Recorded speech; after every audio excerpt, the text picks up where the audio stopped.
3, 2, 1. Hi guys. So welcome to number 19 where we're doing GIFs, but now we're bringing in transparency. Most of you should remember what transparency was from last year when we were working in Pixlr, but just in case you don't, we're going to go over it now. There should be some new information here too. Okay, so what does it mean to be transparent? It means able to be seen through. A window is transparent.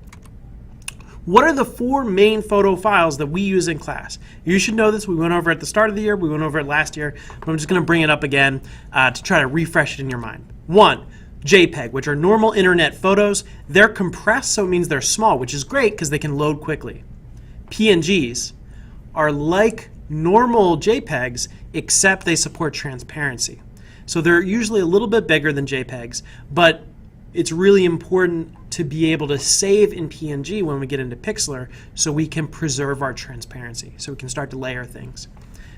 GIFs, motion photographs, that's what we're using now, and it seems like most of you are having a pretty good time with it. GIFs also support transparency. So they're in motion photographs, they're usually about 10 frames to 40 frames. So 10 to 40 single photos that loop, but they can all support transparency. That's what we're working on today, and it makes design a lot more fun when it's not just like a rectangle, right? When you're not just taking a screen capture.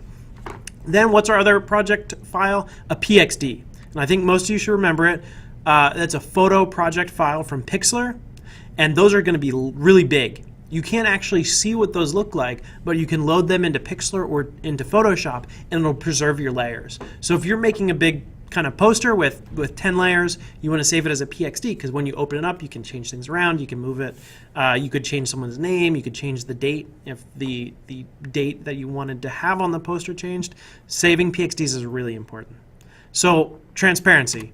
Why is this important? Transparency is super important for a bunch of different things. 1, video editing. A lot of people have been asking about YouTube, and on YouTube, if you're going to be building or comping, composing things together, super important.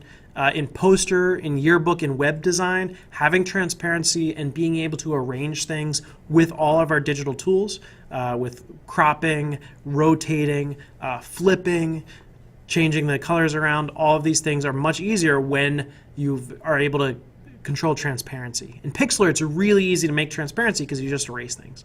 Also, digital photography design, I think that's very obvious. One of the most important things we'll be doing in class and spending the most time in is come January and February when we jump into Scratch and coding in Scratch. Transparency lets you control all aspects of the Scratch environment. So we'll get into that then, and it's very, very important.